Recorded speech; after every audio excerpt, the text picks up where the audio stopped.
हरे कृष्ण। एक शिष्य अपने गुरु महाराज के पास आया। कहा, गुरुजी, मैं आपसे कुछ मांगना चाहता हूं। तो गुरुजी ने कहा, हाँ मांगो, क्या चाहिए बेटा, क्या चाहिए। आप जानते हैं कि मेरे पास कोई ऐसा बिजनेस तो है नहीं और माली हालत मेरी ठीक नहीं है, मैं इतना धनवान तो हूं नहीं। मुझे कोई बिजनेस दीजिए, कुछ थोड़ा घर में धन आए, कुछ व्यापार दीजिए, कुछ ऐसा आशीर्वाद कीजिए कि मेरा व्यापार चलने लग जाए और मेरे व्यापार में बड़ी उन्नति हो। तो गुरु महाराज ने कहा, ठीक, मेरे आशीर्वाद है, तुम्हारा व्यापार बहुत आगे बढ़ेगा। जाओ, तुम व्यापार कपड़े का शुरू करो, जाओ। समय बीता, 1-1.5 साल, 2 साल, कपड़े का व्यापार शुरू हुआ और बढ़ते गया, बढ़ते गया, बढ़ते गया। गुरुजी, बहुत अच्छा हो गया है, आपके आशीर्वाद है, बस एक और आशीर्वाद दीजिए कि मकान अभी 2-3 कमरे का है, बड़ा घर चाहिए थोड़ा, अभी मेरे रिश्ते भी चलने वाले हैं। गुरु ने कहा, ठीक है, मेरे आशीर्वाद है, तुम्हारा घर बड़ा हो, भगवान तुमको बड़ा घर दे दे। और बड़ा घर मिल गया। अब तो ऊपर नीचे मकान, अच्छे से आलीशान घर बन गया। गुरुजी, अब शादी के योग्य हो गया हूं, शादी हो जाए, मेरे आशीर्वाद है, शादी भी हो जाएगी। शादी भी हो गई। गुरुजी, औलाद हो जाए, बस एक बेटा चाहिए, संतान हो जाए।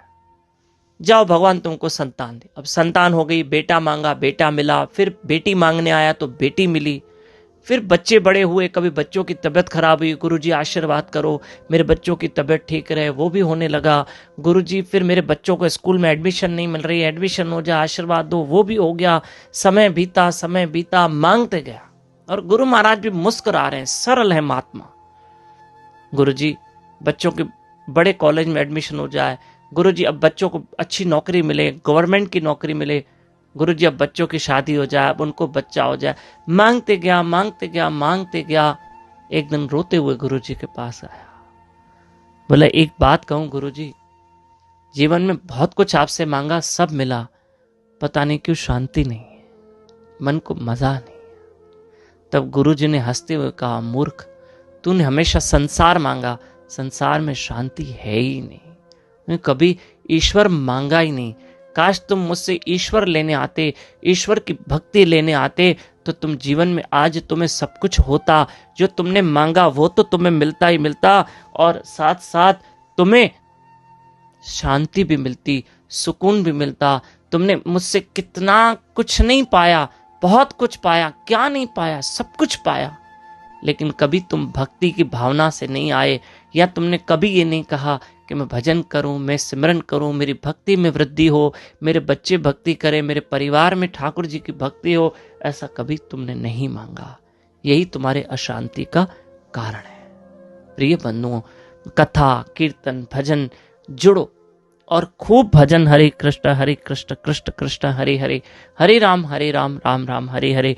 हम भी मंदिर जाते तो भगवान से यही मांगते, कभी भक्ति मांग देखना, वो संसार के सुख तो देगा ही देगा, लेकिन भक्ति मांग के देखना, क्योंकि वास्तविक शांति तो भक्ति, प्रभु के भजन, प्रभु के सिमरण में है। और हाँ, रविवार 15 मार्च को पाप मोचनी एकादशी है और हम सब उस दिन जल्दी उठेंगे और उठकर हम जाप करेंगे, हरि कथा सुनेंगे। यूट्यूब चैनल दामोदर दास पे लाइव रहकर सुबह 5 से 6 बजे तक। एक और सूचना देनी है कि कल शनिवार श्रीमद् भागवत कथा का चौथा दिन है, जो उल्लासनगर में यह कथा चल रही है। कल भगवान श्री कृष्ण का जन्मोत्सव बड़े धूमधाम से मनाया जाएगा।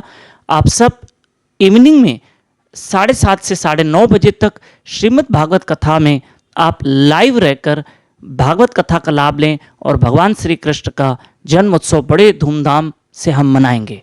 और ये भागवत कथा उल्लासनगर शहर में चल रही है, उल्लासनगर 5 में साईं लख जीवन घोट गौशाला। आप सब आइए, शाम को 7 बजे कथा सुनिए। आज तीसरा दिन है, कल चौथा दिन है, अवश्य आइए। और परसों रविवार एकादशी। हरे कृष्ण।